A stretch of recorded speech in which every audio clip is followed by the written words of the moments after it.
Good morning, colleagues. Welcome to our session on simulated field visit in fragile and conflict environments. My name is Xiaozhe Zhang. I work in the Independent Office of Evaluation, and today I will be the rapporteur for this session. First of all, I would like to introduce our two presenters today.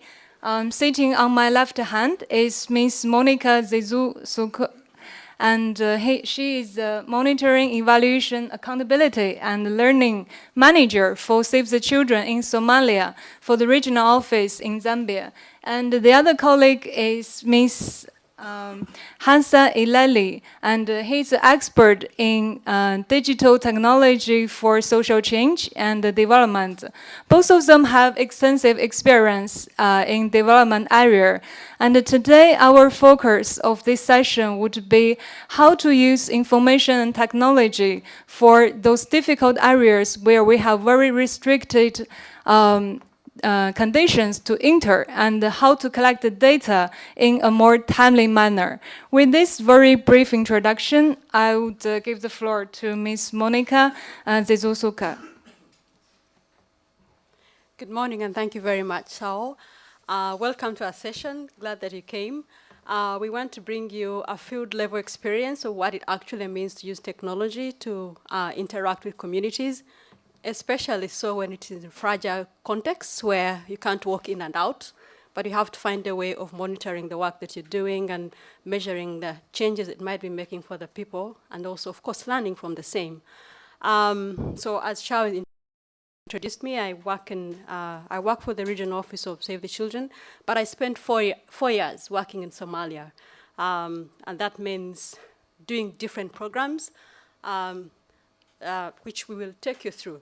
We have a brief at the back there, just in case you want to know more about what we do in Save the Children at the back table. But now off we'll go on to our presentation. Through this session, I will take you through the work that Save the Children does in Somalia. We will talk about our program context, and then we will talk about program monitoring and simulated visits. We will take you also through the methodology, what it involves. We'll talk about the lessons and challenges of this methodology. And then out of that, we will link it back to a major reason for this whole conference, how we use ICT, how it makes the valid adds for our simulated visits and overall for program monitoring and evaluation. So, Somalia, I'm not so sure how many of you are familiar with it, but it's a country that is quite referenced and talked about as a fragile state. Many people want to refer to it as a failed state, but it's really making some progress in different ways. But despite the progress, there is always acute humanitarian needs and development challenges. Those are still there, and they're so real up to today. Chronically, there's high rates of malnutrition. There are displaced populations, quite a big number of that. There's limited access to basic services. And all this is really as a result of stress from drought, from armed conflict and floods, and many other different types of disasters.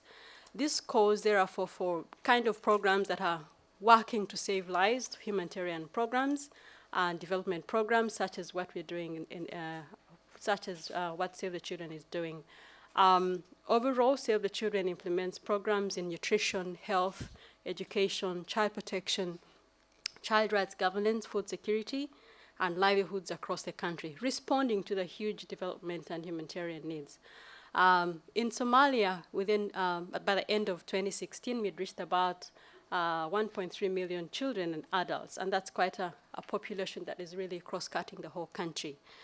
If you look at the map, that's a map of Somalia. You can see that we're spread all over the country, starting from the north all the way to the south. Wherever you see a logo, that shows our presence and the kind of work that we do. So what is our program context? Like I mentioned, Somalia is a very interesting country, and it is one country, recognized as one country, but in terms of governance, it's pretty much divided into three areas that are governed separately and differently. In a layman's language, you can say it's like three countries in one, but please don't tell the UN big people that I say that, because it's one country. And So these administration zones, we have one, Somaliland in the top north, then Puntland in the northwest, and South Central, which is the southern part of Somalia. What is there in green are places that are largely, well, they're stable, they're more stable, so security is not a big problem and access is not a big challenge, although on the side of Puntland area, there's a bit of sometimes issues with piracy, but that has really gone down to a great extent. Down to the south, the part that you see gray is really the problematic area. Problematic in terms of access, but also because of the different situations in which that limit access, it is the most places with the largest extent of humanitarian need. If you look at some of maybe the most recent information in terms of, for instance, acute malnutrition, the rates are always highest above global emergency thresholds. They're always highest in the southern part of Somalia. Main problem being limited humanitarian access because of the forces that work in there, the Al-Shabaab, and the floods. There's the huge Shebele River that runs through southern Somalia, and of course the drought that hits the whole country. So much as we're implementing all these programs, we have often limited understanding, especially for people that that are not Somali, limited understanding of what is actually going on ground. We also know that Somalia is one of the most operationally difficult contexts for humanitarian workers. This is maybe from the Aid Worker Security Database that in 2015, I think that's the most recent data I could find, was ranked the most violent operational context. So we want to, the humanitarian and development needs are really huge. We've got to deliver programs, but we can't easily access it. If we do access it, we have challenges. So this takes us then to what kind of ways have we come up as an organization to ensure that we are monitoring our programs, to make sure that we are accountable, to make sure that every dollar that goes in there is changing a child's life, and to make sure that we're learning from what we're doing. So we have a variety of mechanisms that we use to remotely monitor this work. First thing that we do is really setting up mechanisms for accountability. This is where we give the communities a voice. We give them an opportunity to get back to us on what they actually see on ground. So earlier on in the session, we were talking about fake information, and the response was we've got to empower the stakeholders, the communities, to come back to us and tell us whether it's fake or not. So our first bit of what we do is actually to empower communities to have information on what we are doing, what is expected, what are the entitlements, and how they can give feedback to us. And that's what we refer to as accountability mechanisms. We do engage independent monitors, and these are people that are not part of Save the Children, that will go out there and look at the programs that we're doing and come back to us with information. And in terms of technology, we use GPS-enabled cameras and mobile phones to collect routine data that we build up and make sure is available when evaluations come around, but even in the process of evaluations themselves. And then we also have, we collect real-time data, which we manage to make sure it's always updated on the dashboards that really facilitate decision-making. And this is data that is collected from our sites, from different field sites, and becomes available anytime, whenever we need that information. And then, of course, we have the simulated field visits, which we want to really focus on. What I'm trying to say here is that we don't have one method. It's a collection of so many things because of the context being very challenging. You've got to come up with different ways of making sure that you understand what's going on ground, be accountable, and also be able to improve from learning. So where does the simulated field visit come from?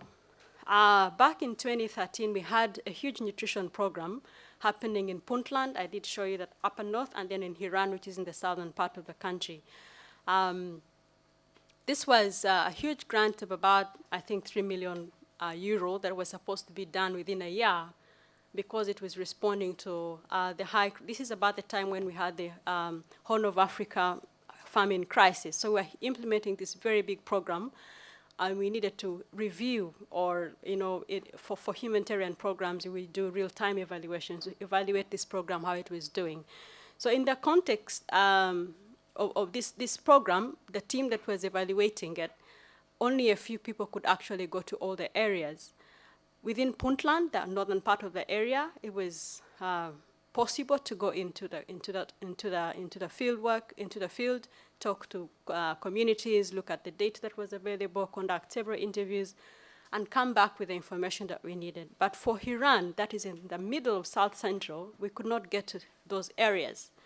So we had to come up with an innovative way of making sure that the evaluation was done to a level that is quite similar, and being able to give us information that helps us to be able to learn and improve the program that we're doing, because it was kind of an annual program that we're implementing.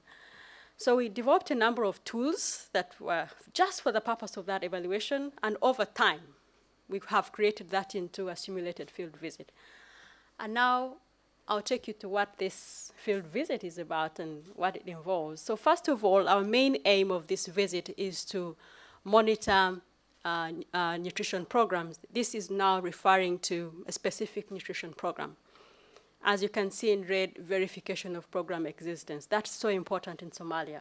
Does this program actually exist? Are there people on ground providing services to children that are out there suffering from different things? So does the program exist?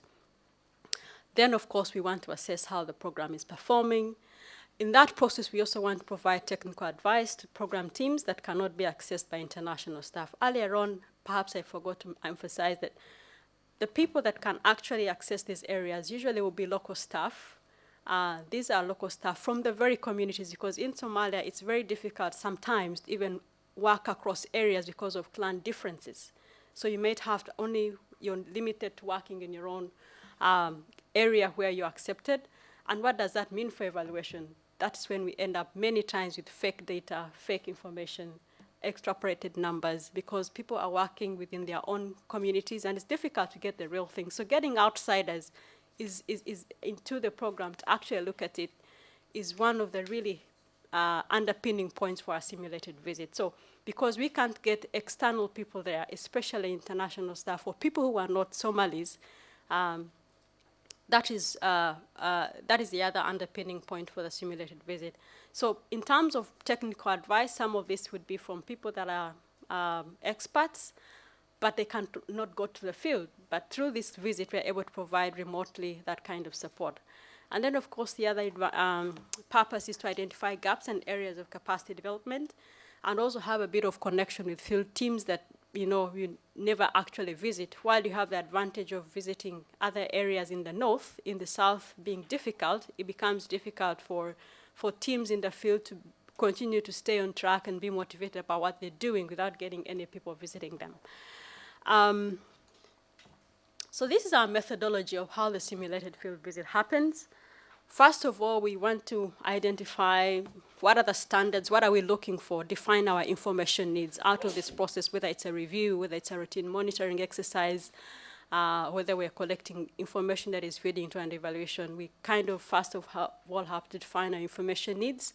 But in terms of the quality, which is very, very important for Save the Children, especially in this age, is to make sure we're delivering quality programs and defining what program quality standards must we be achieving. So having defined those, all these, we describe the documents and photographs that have to be provided by the field team.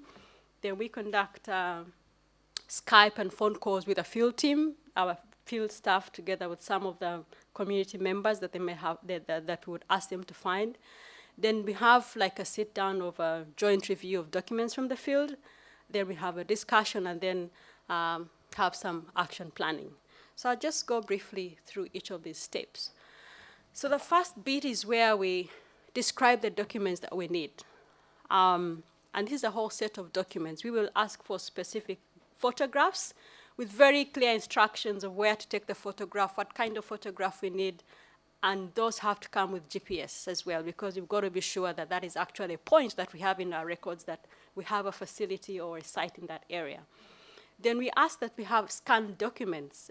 For example, if it is a nutrition program like we are talking about in this particular case, we will ask to see treatment cards. These are registers and information that shows what kind of treatment the child has been given, how much feeding they've been given, and so on. So we'll have a scan of several of those cards.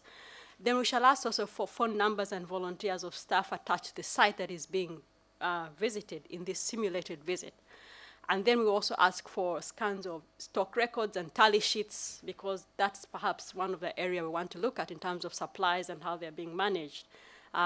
It's a very, like I said, interesting context. We may have some of our food ending up in the wrong hands because of the context that is there, food that is meant for children that are on treatment. And then we have a completed checklist and focus group notes. So we do also provide them with some very few questions to do some focus group discussions with some community members, and then be able to bring that back to us.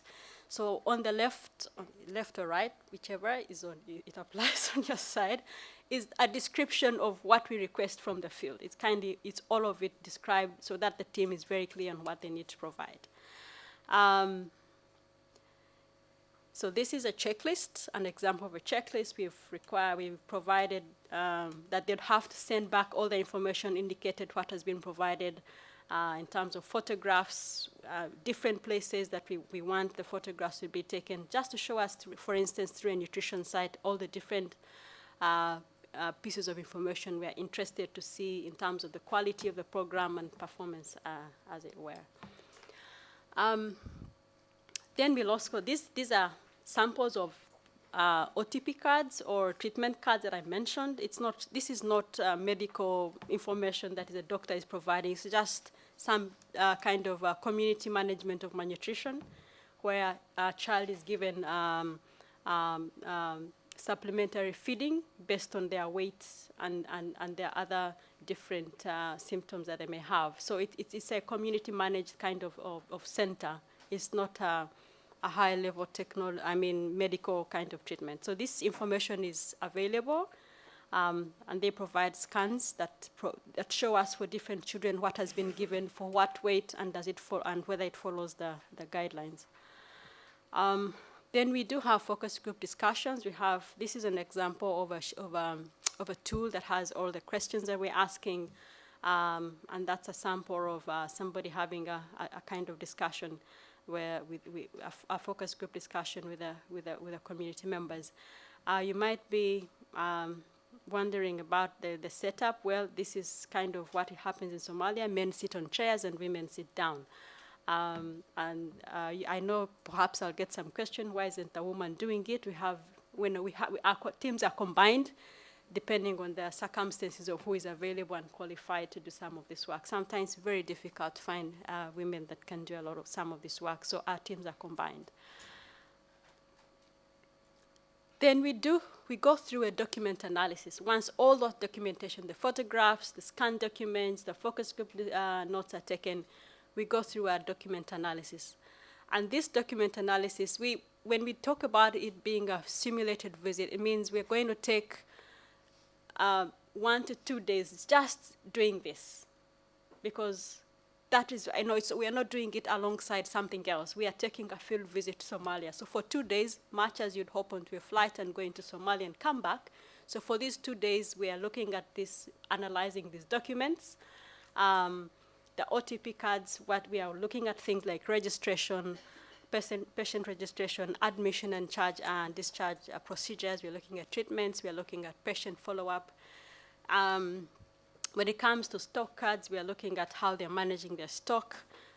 Focus group discussions, we are looking at feedback from the participants, what they feel about the site, and any other interesting stories they may have to tell us about the program, and also reviewing the photographs. So this is a lockdown for 2 days. We are analyzing the documents, summarizing our feedback, and having conversation with the field about what has come through. So if we look at these photographs, you may be saying, what are you going to get from photographs? But these are kind of 2 photographs that different sites have sent to us. So on the top side, this is a nutrition promotion. All these are nutrition promotion activities. But you can see there's a wide difference between these 2 groups. On the top side, we have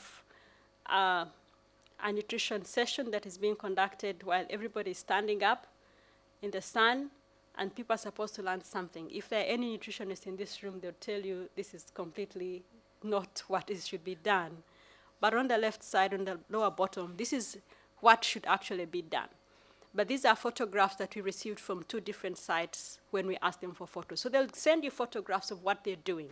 Then you can be able to see, okay, this and this is not doing, this is what you're doing is actually not what the guidelines say, or it's not good quality, and then begin a discussion on how can we improve that. What about if we look at things like work measurements? These are measurements that are taken to make, that help us to recruit children into the program. So depending on the measurements that that is taken of the child, then they're included into the program, or they are not included in the program. This is a work measurement, if anyone, again, is familiar with this. You can see, I don't think it's very clear, but when you see the photographs, if they send you several of these, you can see what they're doing. In this particular photo, just to the left, towards the green mark there, you can see that the measurement is not being done right. It's pretty tight, much tighter than it should be. Well, the nutritionist would be saying, okay, maybe you could say this is really something that technical people would be concerned about. But it's a big concern for the program, because if you're including, like this one, they're struggling to make it to move up to the red part so that this person can go into the program.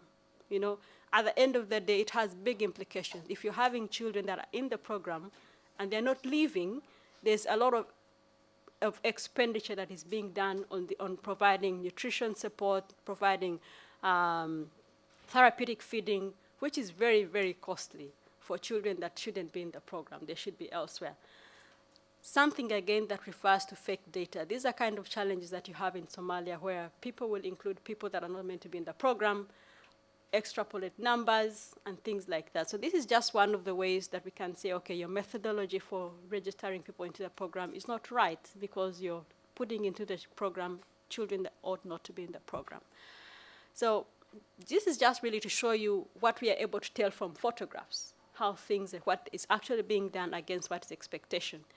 This is a photograph of someone sent to us from one site about their site. Ideally, this is far from what Save the Children expects a nutrition site to be, but this is what they send you, that this is what we have. You know, we should be having good shelter with a good space where the mothers can wait, and you should be ideally seeing the process going on. But I don't know, you can't even see what's happening here, or it looks pretty small, and the ladies are out there. Some of these factors make it difficult to keep people in the program if the conditions are not right. What I'm saying here is that from photographs, we're able to see what is actually happening, the reality of what the site looks like. We also pick pictures about WASH facilities, because WASH, as some of you might know, is a key ingredient for nutrition programs, because water, access to clean water, has a big implication on, is one of the underlying factors for undernutrition. So we will say, please take a picture of your WASH facility at the site. If they don't have a picture, it means they don't have any WASH facility. So whatever we ask them, if they don't provide it, it means it's not there, and then we can be able to verify. And then begin to discuss improvements. So once all this data, we've got it, we've analyzed the document, we've gone through the focus group discussions, then we have, we triangulate it and have discussions with the field team. So this was a field visit that we did back in October, and we have these conversations over Skype. Somalia is pretty well connected in terms of internet connectivity, and there's lots of availability of mobile phones, so you're not short of technology to connect with the field team. It's the physical access that is a problem. So once we have all this information, we connect with our field teams, have a discussion. This is what our report findings are. We also ask to have a discussion with, like we asked earlier, for phone numbers for volunteers and beneficiaries that come to that site, so that we can collaborate this kind of information and get feedback from them. We have, at the end of the day, a summary of what we have found, the reports from these 2 days of our field visit, a simulated field visit. We have a summarized report of what we found strong and what the shortcomings were. And this is what we discussed with the team, which leads us to action planning. And once we have our actions, then we log them onto, again, now this is where technology comes in. How do we know that we are learning? If we are finding actions that we need to be doing, but nobody's taking note of how they're being implemented. So we use technology again to keep on track of all this. Using different platforms, we keep track of actions that are logged into a tracker, whose implementation shows up on dashboards to show us what implementation activity has been completed and what is pending, with auto alerts to everybody that is concerned. And management keeps kind of visibility on these actions. So that bottom line, whatever improvement actions that were agreed upon through a simulated field visit, that they are being followed up and they're being implemented. And again, technology helps us to be able to keep that, because the actions, the status of implementing those actions is completed in the field locations, but these dashboards are available up to the head office, and we're keeping visibility. So we have seen some improvements over time, and which we think we can really credit to the simulated field visits. When we started doing these field visits back in 2013, we found that when you read our notes that RUTF is therapeutic food for children that are severely malnourished. We found from reading or reviewing OTP cards that actually dosages were not being provided correctly. They're not giving them the right dosages. We found that there would be no information provided for children that are not improving. They're not getting better, but there is no information being provided. All that is from reviewing the OTP sites that have been scanned to us. There's no information on vaccines. That is like a routine protocol for children that are in our program as well. No information on discharge outcomes. When the child has been discharged, then what's happening to them. Some photographs also indicated that our measurements from work were wrong, like the one I showed you, and that explains why we have our programs with numbers of children that is not coming down or improving, or the program kind of remains static, and you realize it's just because the protocols are not being followed right. And then waiting spaces and facilities were pretty inadequate. Through our follow-up field visits that we've done because we've been doing all this for quite some time, by 2015-16, we could see that at least there are some good improvements, up to 61%, 74%, 96% from the first to the third visit, in terms of, for instance, recording vaccination, taking vaccination records. This is the kind of data that you'll need later when you're doing an evaluation. If it's not being taken then you'll not have it when the evaluation comes round. We found that children that were receiving an incorrect amount of RUTF had improved. Reason being that once we look at the OTP cards, we have communicated that this you're not following the protocol. Then we discuss an action of improvement. Then when we go back for the next visit, these are the kind of improvements we found. Discharge information was also improved. We found that more of our cards had all this detailed information. All is not perfect. We found that there's perhaps less progress in ensuring that poor weight gain is identified and investigated. That is something that we still continue to work on. What we're saying here is that even without having to be able to go into those field sites, we can see from the information that we are collecting in the simulated field visit that we are moving somewhere. We're seeing some improvements. Yes, we still have challenges, but we're working on them. So what have we learned from doing this simulated field visit? First of all, prior preparation, especially in getting a complete set of documents that is requested, is really key in determining the quality and usefulness of the simulated field visit. The document list of this is what we need from you has got to be really, it's exhaustive because it's a methodology that has been well developed now. And if you don't get good documents, if you go through the checklist and some documents are there and they're not there, it makes it really difficult for the visit to be useful. So we have to have a complete set of documents.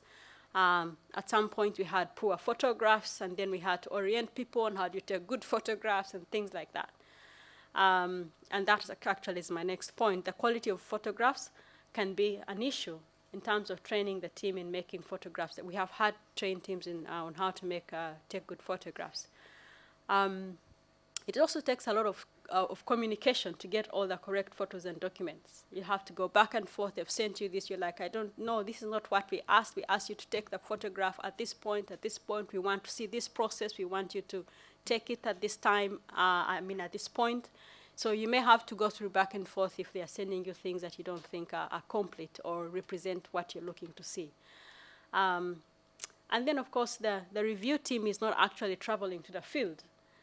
You have to have some strict discipline to set aside uninterrupted time to conduct a simulated field visit. If you're going to do a field visit, you, like I said from the beginning, you hope you get on a plane and go do the field visit and come back. This is something you're doing in your office. You're not leaving. So you're sending the documents, and as soon as they come in, being able to set aside 2 days of uninterrupted time simply to go through the documents and have conversations with the field and come up to a conclusion of this is our report and these are the actions can be a bit challenging in this day and age. But if you want this to work, that's what we have to do. And of course, the big question is, and I know I will expect this question, how useful is it when field teams to show you what they want? Because these are photographs. I can just choose to show you what we think you want to get. This has been a puzzle for us in the simulated field visit, but we've told ourselves several times that if you want to fake it, you fake it until you make it real, because you can't be posing all the time. You can't be all the time arranging the mothers, okay, sit like this. Today we are taking the photo, arrange yourselves like this, and then the next time and the next time. We think that over time, that can translate into actually doing the right thing. And like we said, this method is complemented by other methods of monitoring, so we're able to also get feedback and information from our communities. Beyond the simulated field visits, we do a lot of real-time monitoring of program quality and performance. We have different platforms that help us to show, and we show them by map on the top side there. We have field sites because of having GPS coordinates and collecting data using mobile phones. We know where all these facilities are located, and we have basic information about those sites, like what's the target population, how are they performing. That is information that all comes back onto a dashboard, and we're able to keep monitoring in real time.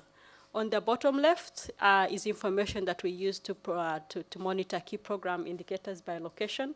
And this is so critical for especially our nutrition program, where we're trying to get early warning information that helps us to scale up our response when the levels of malnutrition really go up. So if you look at it very closely, in that graph you can see it's just showing us, for instance, key information on how many kids are being admitted into the service with having severe malnutrition, or maybe market information that really has an effect on availability of food, that tells you the sense of, gives you a sense of food security. So we collect all that information remotely using mobile phones. It gets onto the platform and then appears on our dashboards, which everybody is able to see all the time. So these methods complement our field sites in terms of program performance. And finally, what value is added by ICT in simulated field visits and M&E? I think first and foremost is to point out that it really helps with verification of existence of programs. That is so key for a place like Somalia, because a lot of things are very unclear when it comes to actually groundwork happening. So for areas that we can't access, where people that are not nationals, that are not locals cannot go, this is very helpful in verifying the existence of programs, and of course accountability for that purpose. It does help us with getting real-time data that supports decision-making at all levels. So much as we're doing the simulated field visits, we are also collecting data using our mobile phones to keep track of what's happening in the program. Then we have stronger data integrity because of using ICT. Previously, people would go to a site and they'll send you photographs, and you don't know, maybe they are from, maybe 10 kilometers or from another region. You don't know where they're coming from, but our photographs have GPS coordinates, and we know where when we upload them on the map, we can show what is coming from where. So we have better integrity of data. And the same thing happens when we do interviews of like exit interviews. We know, yes, you spoke to somebody, you didn't sit down and just fill in the form by yourself. We can locate the source where this data is coming from. It also helps with improving the quality of data, and this can be ensured remotely because you're looking at the dashboard and seeing the data coming in, and you can call people who are in charge and ask them to rectify certain things. It's also cost-effective, makes it better in terms of cost to use ICT. Previously, paper and pen was pretty difficult, but now if you have some of these things, even if you're not able, for some areas, the areas where we can't go, at a certain time we had to, because of the pressure to actually go and see, we'd have to charter planes to go into Somalia just for a day or two, charter a plane and go in and come out, but under very strict security protocols. But once we have the simulated field visits, at least we can balance that. We don't have to always have that level of having to take into the field those tech field visits that take us chartering flights. We have better tracking of program quality in accessible areas. And then it also helps us with improving landing across the sites, especially when data is pulled into centralized places. And then we have better support and engagement with field teams in remote areas. So this kind of engagement, that people in the field know that you're actually interested in what they're doing, and you're looking at what they're doing and giving them feedback, is pretty something that for a number of our teams they found quite motivating, that we can actually engage them technically and remotely. So that's pretty much. Thank you.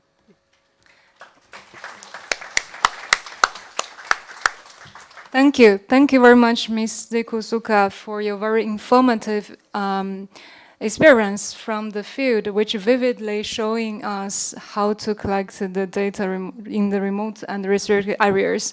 And as we can see, we have many colleagues and friends joining us today. So let's open the floor and to see if any colleague has any questions. Yes, please. Hi, my name is Tina Hodgman from UNICEF's Evaluation Office in New York. So first of all, thank you so much, colleagues, for this very informative talk. I think there's a lot of promise in this methodology for many of us in terms of the efficiency gains and the security and access issues that you highlighted. I have two questions. One is about the type of program that works well to be evaluated or to be visited in this kind of way. The example you gave was of a service provision program. Now, for us, especially at UNICEF, and I imagine for many other colleagues too, we work a lot on prevention issues and also at the policy level, kind of upstream work rather than, downstream on the ground. So I'm wondering if this methodology would also work from your experience or from what you imagine maybe, or what you've seen elsewhere across the organization with high-level stakeholders, national counterparts, politicians, ministry workers, or is this something that is more adapted to working with communities themselves? And then the second question is about ethics. I'm wondering if there are any particular ethical challenges posed by remote field visits. I'm thinking, for instance, in some countries, people, especially women, may not like to have their picture taken. Also, you're working with children specifically, so what are the ethical implications of this kind of work? Thank you. Thank you. Let's collect more questions, and before we give the floor back to the speakers. Maybe we start from this side first. Yes, please. Thank you. Thank you.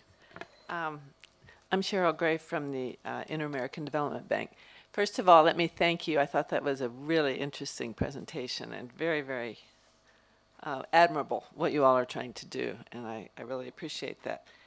My question deals with, I guess I'm continue to be a little worried about the question you put there in red as to how you ensure that you're not getting fake data, I guess, which of course is always a challenge, and it doesn't get away from the need to do this.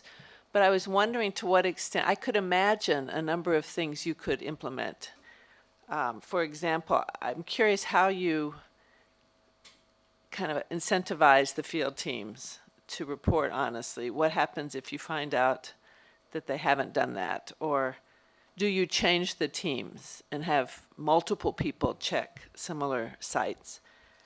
Do you do random checks, every once in a while? Right now, please take a picture and send it as to where you are. I can imagine a number of things, and I realize this is the exception and not the rule, but I can imagine in the field in really difficult areas, it's hard for field workers. They're subject to a lot of pressure and incentives, I suspect, to cut corners and to give people access that may not be in your rules. So I can imagine managing this when you can't go and do it in person is challenging. And so I'd like a little bit more of your sense of how do you ensure that people are reporting correctly through the incentives that you give, the people you hire, the punishments you give if you find out that they're not reporting carefully and accurately. So a little bit more of your day-to-day work with the field staff and how you manage them would be appreciated. Thank you. Thank you. And this please. Hi, good morning. Thank you so much for your presentation. I think it was a really nice progressive outline about how field collection can take a variety of forms. One of the, my name is Nicola Hobby.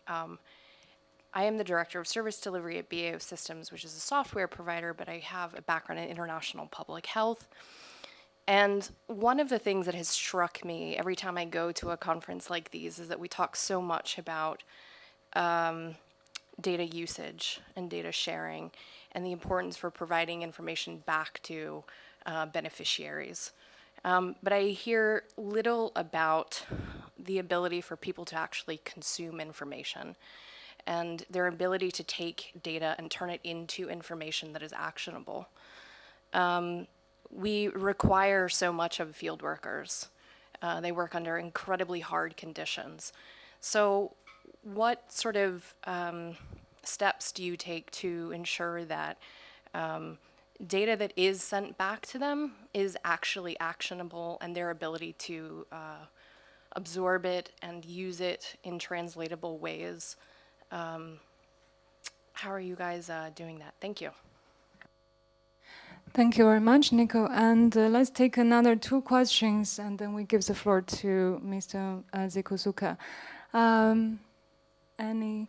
Okay, Maria, please. And is there any? Maybe we should increase a bit of gender balance. Any question from a gentleman? Okay, you have the next floor. Thank you. Thank you. Thank you. Excellent presentation. My name is Maria Hartl. I'm a senior technical specialist on gender in IFAD. I wanted to go back to one of, you have about 5 mechanisms that you presented, and the first one was actually empower communities. And I wanted to make a comment here because I don't see this a lot on the program of this conference, but I think this is kind of a key because, as you said also, that the communities know about their entitlements and that they themselves also monitor if they receive it or what they do with it. Here in IFAD, we have developed a methodologies to work with households. That's a methodology that we developed with Oxfam, a particular method called Gender Action Learning System, where actually the individuals themselves set some goals that they want to achieve, and then they share it with their household, and then with larger groups, cooperatives or communities or neighborhoods. And when you, when you see some of the rooms where communities this really apply, because this is also a method that is used with illiterate people, so that they have symbols for everything they do or they want to achieve. You would see the whole room plastered with their posters of the things they want to achieve, and also it's an excellent monitoring tool actually, because afterwards they see what they wanted to achieve in 6 months or in 12 months. And I think this is the type of empowerment tools for self-monitoring, and it also goes a bit back to the comment that was made just before by you, how you give it back to the communities, that the communities actually own this information and also can do something with it. I think that's really a point that perhaps we as practitioners also, we need to reflect a bit more. This is not for us to report only for us and to report to the donors, but it's really for the empowerment of the communities themselves. So that was my comment, and I'm happy to share more with anybody who is interested to learn more about this method. I wanted to ask you a question on what you presented, and this is the one that I didn't see about the costs. So, I mean, have you compared what it costs to do this distance monitoring compared to some other types of monitoring, direct monitoring, and also how did you do the training of the staff, because you still need to bring all these people who need to respond to you, need to bring them together and train them. How did you do that? Thank you. Thank you. The gentleman, please. Oh, it is working. Yeah, great. Hi, my name's Alan Jackson from Aptivate. Just a question. Could you see this working as a kind of service that's pulled from workers in the field? In other words, you know, like if you send us a photo, our team will give you mentoring and feedback on it, as opposed to a kind of a demand, you must do this.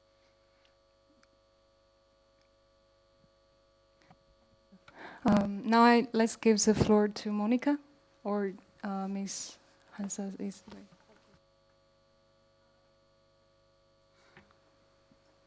So starting with a question on the relevance of this kind of application, really, of this system to upstream kind of monitoring. We have not tried that. This has really been, our work is really downstream, service provision. But also UNICEF does provide a lot of services. Actually, most of this work that we do, we are partnering with UNICEF. We're getting maybe like all these feeding programs that, I mean, like 70% of that comes from UNICEF. So yes, we haven't done things upstream, work with government and how this works. It is really something that is really engaging with communities. So that is where I would have experience to talk about. We haven't explored it the other way around, so I wouldn't really be able to say much about it. But in many contexts, definitely, I think this is something that, with all the conflicts that we have around the globe, ways that you can actually think about how work is actually unfolding at the field level. The other question was on the ethics. We have kind of some really very strict ethical standards within Save the Children. First of all, before we do take photographs, before we do interviews, we ask for consent. Are you okay? And then we have to explain to them, if you give us this photo, we're going to actually use it for ABC. So it's first of all explained for the people that are involved in our program what we'll use their information for. And if they do not agree to it, then we will not take that information. If they do agree to it, then we'll take that information. We're also quite strict about who we share this information with. It remains internal. If we need to share this information in terms of our performance of the program with perhaps donors or other partners, we do remove identifiers. I mean, names and households and where they come from. We will simply send data that you cannot identify where it comes from. But yes, there's many ethical concerns around use of technology and data, which I think is subject for a bigger discussion. Going on to the next question about fake data. How do we, it's a big question. How do you ensure that people are not posing for all of these photos and simply giving you whatever they choose to give to you? And it relates back to the last question about service and demand, whether you're actually asking communities to, you're asking our staff to just send you these photos because it's a requirement. Well, when we developed this methodology, it was part of a review, and we needed to do that. But over time, what we have shaped this into is more like a TS support, a routine support that I'd be going to do as a technical advisor to the field. in which case it's more about building capacity and improving the service itself. So it's not about you must produce this, you must produce it. And that's why we're seeing improvements over time. So we have found our field teams okay with sharing whatever they have. And back to a question about actionable issues, we discuss these things, and that's the last part of the simulated field visit, that we're actually saying, can you please take a look at this picture? What do you think perhaps could be wrong or good about it? And they themselves, because they've gone through these different trainings, they identify what they think should be the right thing. And we agree on actions, which I did show that we track those actions, because we agree, okay, for instance, that site where we got a lot of pictures of sites that were not looking good, in our next intervention, rehabilitation of facilities was a major issue, that we had to make sure that all sites really, we improve the setup on how it's done. So we actually do come up with actionable issues. We've not yet taken the route of perhaps doing some random checks, but that's an idea.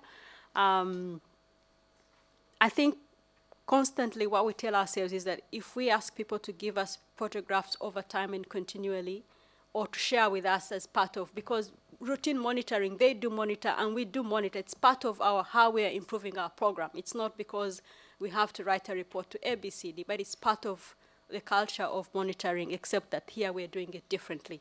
So it's not taken more, the field teams really opt to take this one as part of improvement, and they feel free to share what they have. Sometimes they think they're the good photographs, but they're actually not noticing the technical bits around them. The next time they want to take a picture, our assumption is they'll think, okay, this is not right. You're not measuring this correctly, or you're not providing these records don't do the same things, which should, over time, our assumption will transform our culture.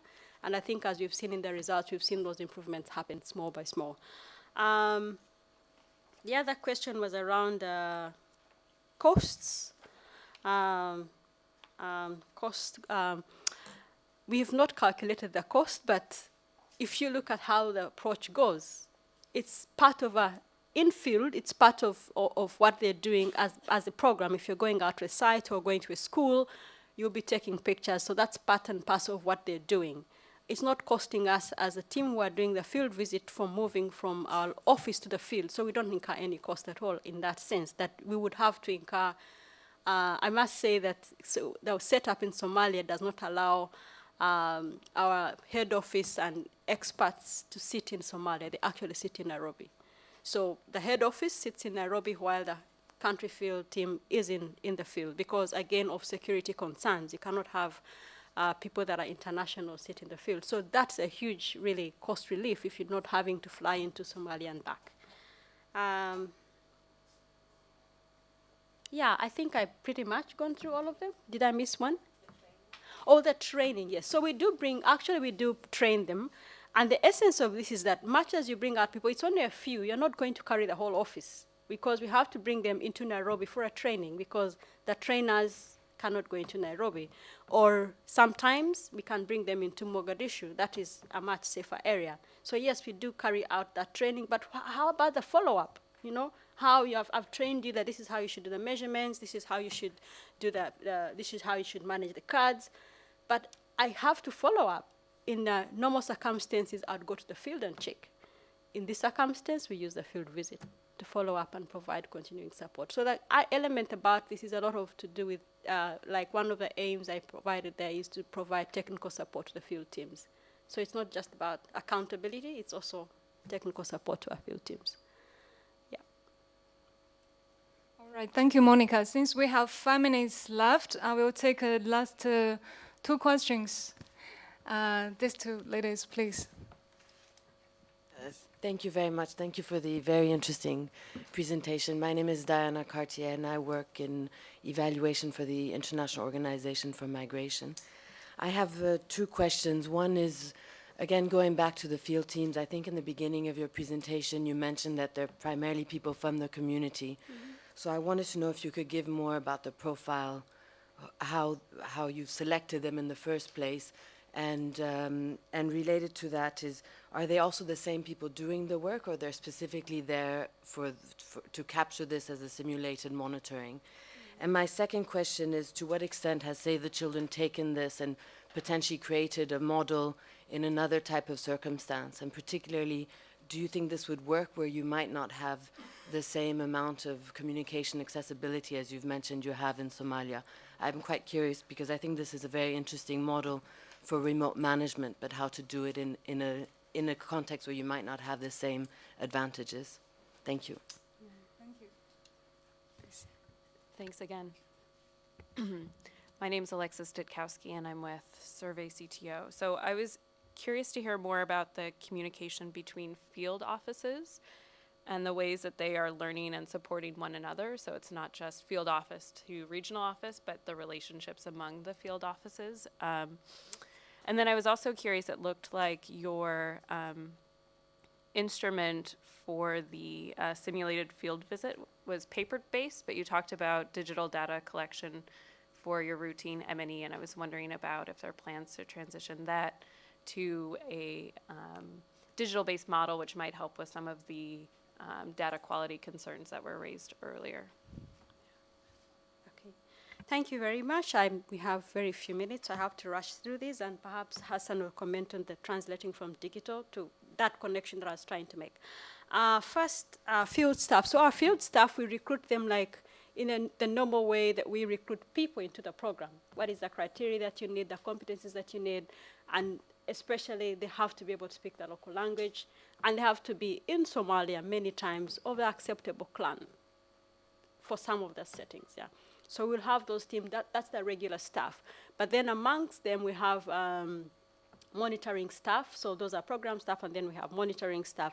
Our monitoring teams are managed independent of operations. In other words, they do not report to the program manager, they report directly through a monitoring line all the way up the head office. So they're not part of the program, trying to be a little bit independent. However, because we are all of the same culture, we are the same people, if nobody else external to us is coming to us to see what we're doing, we may never have a good objective view, and that's why we do the simulated field visit. How are they trained? We do train them. We do have trainings that happen either in Mogadishu or in Nairobi. We bring staff out most times because we can't do the field work, field training where the work is happening. We bring them to some places where there's a level of security. Then you asked about scaling up. How is this scalable? Well, I think we do think that this is scalable in places where you have limited access. You just have to define exactly what kind of information you need. It may not always be the same. This is an example of a nutrition program. It could be an education program. What should you give to us? What kind of information should we have? And I think with that kind of description of what to do, you'd have to think about maybe other different methods, perhaps, of collecting that information.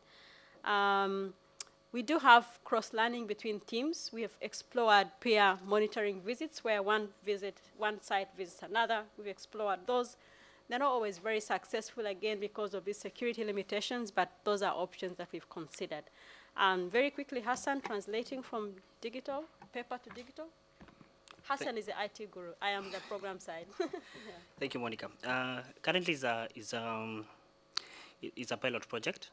What we are trying to do, we are looking at donor regulations and including the quality benchmarks to the system. Because this one also transitions to fake data, as some of you mentioned. Because now, when they're collecting the data, if you have to put a picture before you move to the next question, that now becomes a requirement in the new system. So that is what we are trying to do. Yeah. So the system should be, we're expecting it to be live from November this year. Yeah. So we actually, yes, we're actually translating from just being paper-based to actually making it digital, even this data collection. Except that we know that also digital can be limited when we are doing qualitative data, like focus group discussions. We cannot have someone type all those things. We are, first of all, Somalis speaking Somali, trying to type it in, all these things. So it has its limitations as well. But I think the point is to combine different methods and get the most out of it. But certainly ICT would be the way to go. Thank you. Thank you very much again, Monica and Hassan. I know there are still many questions pending, but we don't have time for our session today. Just to let you know that Monica and Hassan will be here for the rest of the day and also tomorrow. So please feel free to have further bilateral communication with them for the rest of the conference. And thank you very much again for your participation. Thank you. And there will be another round of breakout session both in this room, over room, and also Italian conference room. So you may decide which way you would like to go or you remain stay. Thank you.